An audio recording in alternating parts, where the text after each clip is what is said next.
So we did a deep dive video yesterday about how Megyn Kelly is now admitting openly what people like Ben Shapiro and others and myself have been observing and saying for a while, that the woke right, as they're termed, are frankly sharing more and more points of agreement with the woke left on geopolitics, foreign affairs, on Israel, on economics.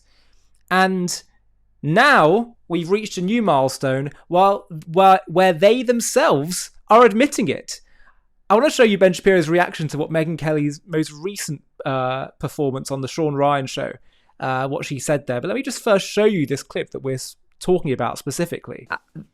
The line between left and right is merging. There's something rising out of the middle of that is. You're talking with Anna Kasparian. Yeah, I love her. It's awesome. I love her. I do too. Well, she's awesome. People think of me as a Republican, but I haven't been a Republican in over 20 years. I mean, this is remarkable to have someone like Megyn Kelly, who's like a staple of the conservative right podcast circuit for the past few years, now saying she loves Anna Kasparian. Anna Kasparian, this leftist from the Young Turks, who, by the way, I've just been watching her content recently. She is for sure crossed the line into anti-Semitism, and I do not use that term lightly. I really don't. Anyway, I want to show you what Ben Shapiro had to say about this, because Ben is now, the gloves are come off with Ben now. He is not holding back. He recognizes that this division is happening. It is invading the conservative movement and therefore needs to be called out, because to say, well, I'm going to be quiet in the name of unity, if you've got people coming in and constantly attacking and taking more people from you, it's just suicidal to sit on your hands and not, acknowledge it and respond to it. So have a watch of Ben, and I've got some further thoughts on what Ben says afterwards, because there are some things I agree with him completely on, other things where I would slightly refine the analysis. Watch. You go, Megyn. Go get them. Go get them clicks. The perennial weather vane for the sloppulist politics that has no beliefs of its own, Megyn Kelly has now descended to new lows in her recent appearance with Sean Ryan and demonstrated to everyone that principles are just not a thing. Whatever Megyn perceives to be the next most popular thing on the horizon, well, she will charge at that thing like an unbridled secretariat. As things stand today, the woke right is just the new left. Let me say that one more time. The click-whoring horseshoe right is now indistinguishable from the far left. They are the same. It's the same picture. Well, sadly, for Megyn Kelly, her most recently espoused beliefs are not nearly as popular as she thinks. She is running on internet fumes from her X feed, while most primary elections are proving that woke right ground game is zero, that it's not real, that it's a figment of the imagination. Let me explain. Megyn Kelly appeared with Sean Ryan. So Sean Ryan is a conspiracy-ridden podcaster, for those who don't know. He's kind of one of these podcast bros who doesn't know anything, but purports to have conspiratorial knowledge over world events, despite the fact that his political takes are, shall we say, that they have the informed maturity of a potato? In any case, Megyn Kelly, who is just seeking the clicks, always and forever. She's the weather vane of politics.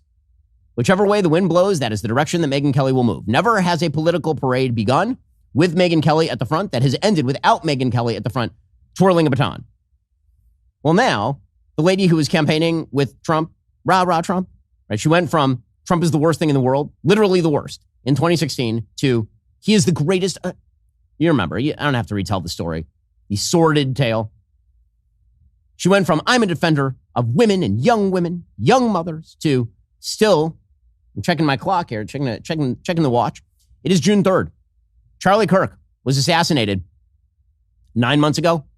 Still nothing on the will Megyn Kelly condemn Candace Owens for slandering Erica Kirk watch. Still nothing there. In any case, here she was on Sean Ryan saying now the new wave, the way she believes the wind is blowing is toward the woke right / new left. They're the same. She says she hasn't been a Republican in over 20 years.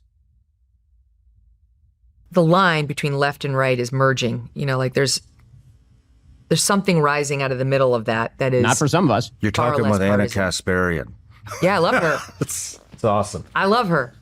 I do too. Well, she's awesome. People think of me as a Republican, but I haven't been a Republican in over 20 years. I was a registered Democrat when I was fresh out of school, and then I was a registered Republican for a few years when I was like right around when I joined Fox News. And then I quickly realized, shock. I don't want to wear either of these team jerseys. I'm against both of these guys. Yes. The weather vane for sloppulous nonsense. So Megyn Kelly and Sean Ryan, who again are making cause with Anna Kasparian. Anna is as pro-abortion as it is possible to be, as pro-anti-American regimes as it is possible to be. But at least she hates Israel, which is the real thing that Megyn is doing right here, because she believes that is the future wave. They're all going to make common cause. They will form a new, when they say middle, they mean a new fringe. How do I know this? Because she literally says it. Here are Megyn Kelly and Sean Ryan declaring that core MAGA, meaning the people who support President Trump, are pedophiles who support Israel. You know, what's core MAGA now?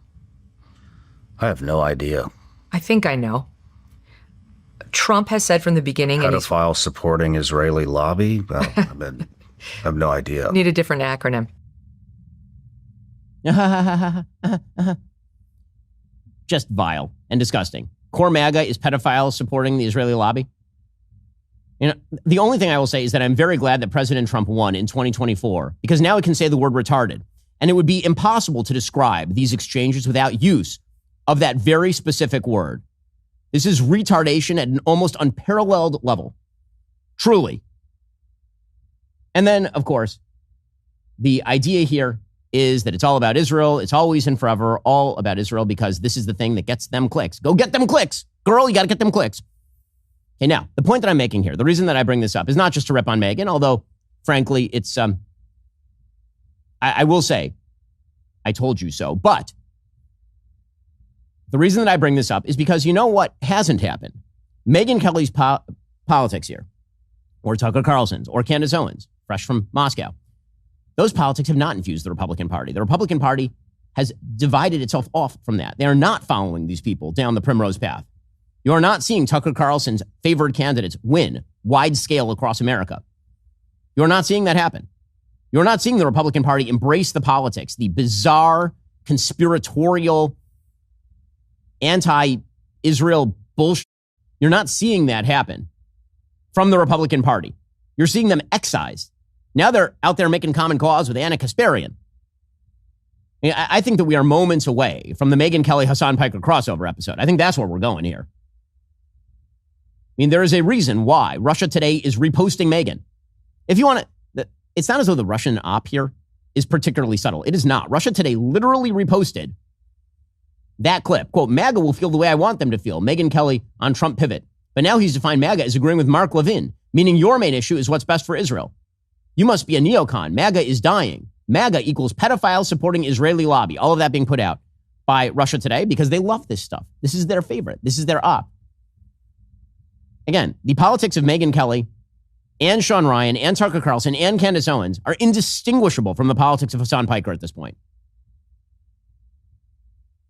It's not that shocking that these guys are saying like this because they're the current manifestation of Adolf Hitler. Every single one of them is a little Adolf Hitler in their own way. What's shocking to me is that people still get mad at me when I say these motherfuckers are Nazis. They are. Just because they're Jewish doesn't change that dynamic. And it goes on and it goes on and it goes on. I don't want to... I'm a fascist homophobe. Israel's new finance minister, Bezalel Smotrich, said. They're just Nazis. Of course, it's a Nazi parade. And you, as a Democrat, participated in the Nazi parade. That's it, because Israel's a Nazi country. It's just objectively true.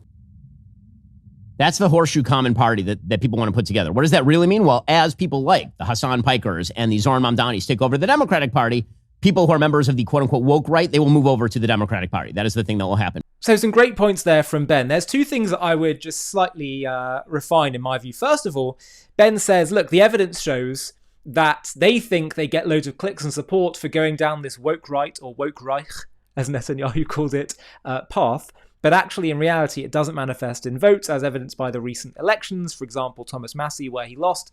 Now, I agree with that to an extent. I think a lot of the support they're getting online is actually from foreign countries and bots around the world that are trying to amplify this. And there's all kind of sinister people, as Ben talks about, like Russia and others, sinister actors that are trying to magnify this, Qatar as well. So I accept that to an extent. However, there are signs every so often that there are people within the conservative movement, that they're not just bots online or people in other countries that show you that no, this is actually making some inroads. I think of President of the Heritage Foundation, Kevin Roberts, who was giving so much credence to Tucker Carlson and wasn't really fully backing down, and kind of did like a half back down, but not really. That happened a few months ago. You can check, we covered that on our channel. You can check that out. Just search Heritage Foundation J-TV in the search engine. And so that would be the first point that I would say that I think is really worth stressing, that I think there's examples. J.D. Vance, another one, where I've found that he is pandering. So many examples of dismissing right-wing anti-Semitism, of when he hears people ask questions at Turning Point USA events, he kind of doesn't call them out on their genuine anti-Semitic, stereotypes that they're saying in their questions. Where when Ben Shapiro rightly called out Megyn Kelly or Candace Owens specifically for implying Erica Kirk was complicit in Charlie Kirk's murder, which is so sick. I can't even believe I'm saying those words. J.D. Vance walks into the Turning Point USA conference the next day saying, "I did not come with a list of people to deplatform," having a dig at Ben. Like, I think there is evidence that this is making some inroads into the conservative movement. And yes, while it might not be mainstream in the American population, it is making some inroads, some headway inside the conservative movement. Still might be a minority, but it's having some impact. And it's important to understand that political movements can take a while to develop, and they can, make progress, and then they can have move backwards, and it can kind of be, it's not always linear. So the only thing I would push back on is complacency. I think that's really important.